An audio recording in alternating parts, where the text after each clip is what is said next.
வணக்கம். நடந்து முடிந்த சட்டமன்ற தேர்தலில் கொளத்தூர் தொகுதி முன்னாள் முதலமைச்சர் திரு மு.க. ஸ்டாலின் அவர்கள் தோல்வி அடைந்ததை தமிழ்நாடு மட்டுமல்லாமல் இந்தியா முழுவதும் ஒரு பெரிய அதிருப்தி. ஏன்னு சொன்னால், ஒரு சிறப்பான முதலமைச்சர், திமுகவை தாண்டி இந்தியா முழுவதும் இருக்கக்கூடிய முதல்வர் வரிசையில் முதல் இடத்தில் இருப்பவர் மு.க. ஸ்டாலின் அவர்கள்னு சொல்லிட்டு தான் அவருடைய எதிரி கூட அவருடைய தோல்வியை RSS பிரமுகர்கள் கூட ஏற்கவில்லை. இதுதான் நிதர்சனமான உண்மை. ஏன்னு சொன்னால், அவர் கொரோனா காலத்தில் RSS பிஜேபியை சார்ந்த தமிழ்நாட்டில் இருந்த அத்தனை பேருக்குமே அவங்க நல்லது செய்திருக்காங்க. ஏசியில் கல்யாண மண்டபத்தை எடுத்து அதில் அவங்களுக்கு உட்கார வச்சு நிவாரணம் வழங்கப்பட்டது. இன்னும் பேசுகிறோம்னா நிறைய பேசலாம். ஆகையினால RSS பிஜேபியை சேர்ந்தவர்கள் கூட மு.க. ஸ்டாலின் அவர்களுடைய தோல்வியை ஏற்க மாட்டார்கள். அடுத்த கட்டத்துக்கு போயிடுவோம். இப்போ அவர் தோல்வி அடைஞ்சது ஏற்க முடியாதுன்னு அவங்க என்ன பண்ணுறாங்க, உச்ச நீதிமன்றத்தில் ஒரு மனு தாக்கல் பண்ணுறாங்க. எங்களுக்கு இந்த ரிசல்ட் மேலே நம்பிக்கை இல்லை, அதனால் மீண்டும் ஒரு முறை எங்கள் முன்னணியில் இது வாக்கு எண்ணப்படணும்னு மனு கொடுக்குறாங்க.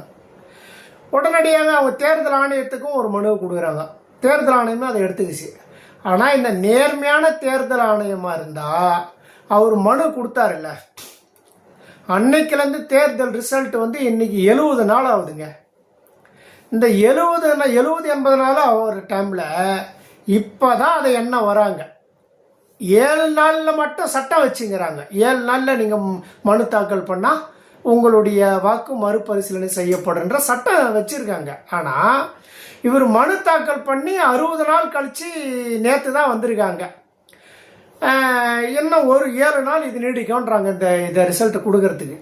நமக்கு எல்லாருக்கும் ஒரு சந்தேகம் இருக்குது. தமிழ்நாட்டு மக்களுக்கு மட்டும் இல்லை, இந்தியாவில் இருக்கக்கூடிய அத்தனை ஜனநாயக முறையில் வாக்களித்த அத்தனை வாக்காள பெருமக்களுக்கும் ஒரு சந்தேகம் இருக்குது. அது என்னன்னா, தேர்தல் ஆணையம் என்பது மத்திய ஒன்றிய அரசாங்கத்தின் கட்டுப்பாட்டில் இருக்கு. தன்னிச்சை தான் தேர்தல் அதிகாரி.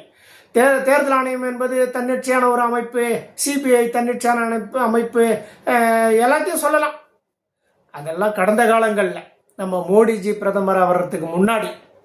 இப்போ தேர்தல் ஆணையத்துக்கு ஒரு பிரச்சனைனா எல்லா அரசியல் கட்சியும் வர்றதில்ல, பிஜேபி RSS தான் முன்ன நிற்கும் முட்டு கொடுக்கறதுக்கு. சரி, அது இல்லை இப்போ நம்மளுடைய நோக்கம். இப்போ பார்த்தோம்னா, தேர்தலை இப்போ கொளத்தூர் தொகுதியில் ஸ்டாலின் தான் வெற்றி அடைஞ்சிட்டாரு அப்படின்னு சொன்னால் ஒட்டுமொத்த இந்தியாவுக்குமே இது பிரச்சனை. இது எப்படி குளறுபடி நடந்திருக்கு, இப்போ எப்படி இது உண்மைன்னு தெரிஞ்சிடுச்சுன்னு. ஆனால் ஸ்டாலின் அவர்கள் வெற்றி பெறவில்லை. இப்போ இருக்கக்கூடிய அந்த பாபு அவர்கள் தான், டிவிகே பாபு தான் வெற்றி அடைஞ்சாருன்னு சொன்னால், இனி தேவையே இல்லை. ஒரு பிரதமருடைய, ஒரு முதலமைச்சருடைய, அதாவது முன்னாள் முதலமைச்சருடைய தொகுதியை மறு ஆய்வு செஞ்சதில் சரியாக தான் இருக்குன்னு ரிசல்ட் வந்துடுச்சு. இதுக்கு மேலே யாரும் சொல்ல வேணாம், போங்க அவங்க வேலையை பாருங்க அப்படின்னு சொல்கிறதுக்கு தான் இந்த ஏற்பாடான்ற ஒரு சந்தேகம் கூட இருக்குது. ஏன் நம்மளுக்கு சந்தேகம் வருதுன்னா, தமிழ்நாட்டில் நடந்து முடிந்த சட்டமன்ற தேர்தலே இதுக்கு அப்பட்டமாக தெரியுதுங்க. கம்யூனிஸ்டுகள் CPI 2, CPM 2, விடுதலை சிறுத்தைக்கு 2, அதுக்கடுத்து முஸ்லீம் லீக்குக்கு 2, இவர் நம்ம வைகோ நின்னாரு அவருக்கு 2, காங்கிரஸுக்கு தான் ஏதோ 25 தொகுதி நின்னாங்கன்றதுனால என்னவோ தெரியல 5, இல்லைன்னா அங்கேயே அம்பலப்பட்டு இருக்கோம். டிவிக்கு 108, அதாவது பெரும்பான்மை இல்லை, தனிப்பெரும்பான்மை, அதாவது தனி ஒரு கட்சியாக இருக்கக்கூடிய பெரும்பான்மையான மெஜாரிட்டியில் ஆட்சி அமைக்கிறதுக்கு அங்கேயே ஒரு செக்கு. அதுக்கு அடுத்து பார்த்தோம்னா எதிர்கட்சியாக DMK கூட்டணி, அதிமுக 40 சில்லற. இதுலேருந்தே ஒரு சந்தேகம் வரலையா? பிஜேபியினுடைய நோக்கம் தமிழ்நாட்டில் திராவிட கட்சிகளை ஒரு முடிவுக்கு கொண்டு வரணும். தற்காலிகமாக டிவிகேவும் ஆட்சி அமர வச்சு அதை நம்ம பிற்காலத்தில் பார்த்துக்கலான்ட்டாங்க. இப்போ ஆதவர்ஜன் அவர் மேலேயும் நிர்மல்குமார் அமைச்சர் இருக்கார். இங்கே இன்னொருத்தர் பார்த்தோம்னா இவர் புஷியானந்த் அவர் ஒரு அமைச்சர் இருக்கார். நம்முடைய முதலமைச்சர் விஜய் அவர்கள், இவங்க எல்லாரும் மேலேயுமே மத்திய அரசாங்கத்தினுடைய கட்டுப்பாட்டில் தான் இருக்கிறாங்க. நான் சொல்லலைங்க, இதை தமிழ்நாட்டு மக்களே அங்கங்கே அப்பட்டமாக இதை பேசிக்கிறாங்க. இப்போ விடுதலை சிறுத்தையினுடைய ஒரு முக்கிய பொறுப்பில் இருக்கக்கூடிய சானவாஸ் அவர்கள் கூட சொல்கிறாரு, தமிழ்நாட்டில் நடக்கிறது பிஜேபி அரசு தான், சந்தேகமே வேண்டான்றாரு. இப்போ கம்யூனிஸ்டுகள் கட்சியும் விடுதலை சிறுத்தையும் மற்றவங்கெல்லாம் ஆளுநர் ஆட்சி வந்துடக்கூடாதுன்றதுனால தான் நாங்கள் ஆதரவு கொடுத்தோன்னு சொன்னாங்க. இப்போ கம்யூனிஸ்ட் கட்சியிலுடைய சண்முகம் தோழர் அவர் கூட இடையில என்ன சொல்லிட்டாரு, மறுபரிசீலனை செய்யப்படும் இந்த ஆட்சி இப்படியே போனா அப்படின்னு சொல்லிட்டாரு. அப்படின்னு சொன்னா இவங்களுக்கு எல்லாருக்குமே தெரியுது தமிழ்நாட்டில் நடக்கிறது பிஜேபி அரசு தான். நம்ம விஷயத்துக்கு வருவோம். இப்போ தேர்தல் ஆணையம், அதாவது ஏடிஎம் நான் இடையில நான் காவல்துறை ஒரு பயன் எழுதி போட்டாங்க, எனக்கு ஒரு ஆட்டோவில் ஒரு பயன் சீட்டு கொடுத்தாங்க. அதை வாங்கி ஒரு மாதம் விட்டு பார்த்தா அதில் ஒரு எழுத்துமே இல்லைங்க. அதே போல தான் அந்த ஏடிஎம் நம்ம ஓட்டு போடுற வாக்கு எந்திரத்தில் கூட அந்த பேப்பரில் வருது பார்த்தீங்களா, அதெல்லாம் ஒரு குறிப்பிட்ட காலத்தில் மறைஞ்சிடும். இது எதன் அடிப்படையில் 70 நாள் கழித்து அதை என்ன வந்துக்கிறாங்கன்னு தெரியல. அது ரொம்ப இந்த 7 நாள் கழித்து தான் பார்க்கணும் அவங்க என்ன ரிசல்ட் கொடுக்குறாங்கன்னு. ஆனால் 100க்கு 90% நம்பலாம், ஸ்டாலின் அவர்கள் தோல்வி அடைந்தார், பாபு அவர்கள் தான் வெற்றி அடைந்தார், டிவிகே கட்சி தான் அப்படி சொல்றதுக்கு தான் வாய்ப்பு.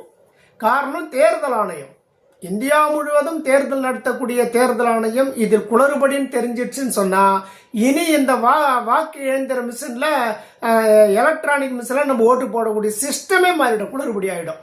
பழையபடி ஓட்டு சீட்டுக்கே வான்ற மாதிரி பெரிய அளவில் எல்லா கட்சியும் குரல் கொடுக்க ஆரம்பிச்சிருவாங்க. ஆகையினால மத்திய ஆளுகின்ற ஒன்றிய அரசு தேர்தல் ஆணையம் பக்கம்தான் நிற்கும். தேர்தல் ஆணையமோ நான் குப்புற விழுந்தாலும் என் மீசில் மண்ணு படலைன்னு சொல்கிற மாதிரி அவங்களுக்கு சாதகமான தீர்ப்பை கொடுக்கறது தான் வாய்ப்பு இருக்கு. அதிசயம் ஆனால் உண்மை அப்படின்னு சொல்கிறேன் இல்லையா, அதுபோல் ஸ்டாலின் அவர்களுக்கு இதில் குளறுபடி நடந்திருக்கு, இந்த தொகுதியில் மறு தேர்தல் நடத்தணும்னு சொன்னாங்கன்னா அதை வாக்கு சீட்டு முறையில் நடத்தணும். இது நம்மளுடைய கோரிக்கை.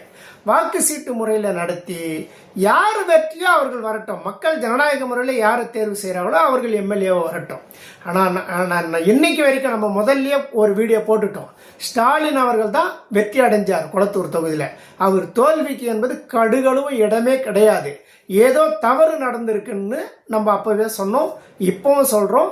இனி மறு தேர்தல் வச்சாலும் குளத்தூர் தொகுதியில் ஸ்டாலின் அவர்கள் தான் வெற்றி அடைவார்கள் என்பதில் நமக்கு எந்த கடுவளவு சந்தேகம் கிடையாது. ஏன்னு சொன்னா ஒரு முதலமைச்சர் என்பதை கடந்து ஒரு எம்எல்ஏவாக தன்னுடைய தொகுதியை இதுவரை எந்த ஒரு எம்எல்ஏவும் போய் பார்த்து அந்த தொகுதிக்கு எவ்வளோ பணி செஞ்சிருக்கார் நம்ம சொல்ல தேவையில்ல, அந்த தொகுதி மக்களே சொல்கிறாங்க. நம்மளும் அந்த தொகுதிக்கு 1க்கு 2 முறை போய் ஆய்வு பண்ணியிருக்கிறோம். அந்த அடிப்படையில் குளத்தூர் தொகுதி என்பது ஒரு சிறப்பான தொகுதி. அந்த தொகுதியில் ஒரு முதலமைச்சராக இருந்தவர் தோல்வி அடைஞ்சிருக்கிறாருன்னு சொன்னால் எல்லாருக்குமே ஒரு சந்தேகம் இருக்கும். இப்போ வருஷப்படுத்திடலாமா, மேற்கு வங்கத்தில் மம்தா பானர்ஜி அவர்கள் தோல்வி அடைஞ்சிருக்காரு, தமிழ்நாட்டில் மு.க. ஸ்டாலின் அவர்கள் தோல்வி அடைஞ்சிருக்கிறாங்க, கெஜ்ரிவால் பெரிய அளவில் பின்னடைவு சந்திச்சிருக்காரு, கம்யூனிஸ்டுகள் கேரளாவில் தோல்வி அடைஞ்சிடுச்சு, பினராயி விஜயன் அவர்கள் 2-3 சுற்றுல அவர் பின்னடைவு தான் சந்திச்சாரு. அதன் பிறகுதான் அவர் வெற்றி அடைஞ்சாரு. அது பெரிய அளவில் இதெல்லாம் கிடையாது, அதுவே தோல்விக்கு சமந்தான்னு வச்சுக்கங்களேன். அதுபோல இந்தியா முழுவதும் தேர்தல் ஆணையத்தை தன் கட்டுப்பாட்டில் வச்சு பிஜேபி அரசு தவறு செய்யுதுன்னு மக்கள் நம்பிக்கை வரக்கூடாதுன்னு சொன்னா இனி வரும் காலங்களில் தேர்தல் சிறப்பான முறையில் அது எதில் ஒன்றா நடத்துங்க, பேப்பரில் நடத்தினா கூட அதுலேயும் சில தவறெல்லாம் நடந்திருக்கு. இப்போ நம்ம அது பேச தேவையில்ல, அதுவும் தவறு தான். ஒரு தேர்தல் ஆணையர் நேர்மையானவர்களாக இருந்து விட்டால் ஒரு நேர்மையான ரிசல்ட்டை கொடுக்க முடியும். அந்த அடிப்படையில் பொறுத்திருப்போம். இன்னைக்கு 2வது நாள், இன்னும் 5 நாள் குளத்தூர் தொகுதி ரிசல்ட் வரணும், நல்ல ரிசல்ட்டாக வரணும்னு நம்ம எதிர்பார்க்குறோம். ஆனால்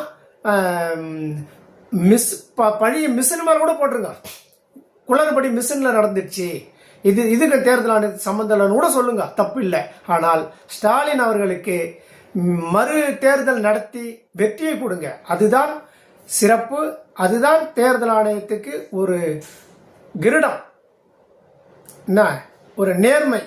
நாங்கள் தப்பு நடந்தாலும் அது தப்புன்னு ஒத்துக்கிறோம். பத்தியா, மிஷனில் தான் தப்பு நடந்திருக்கு, அதை நாங்கள் கண்டுபிடிச்சிருக்கோம், அதை நாங்கள் ஒத்துக்கணும்.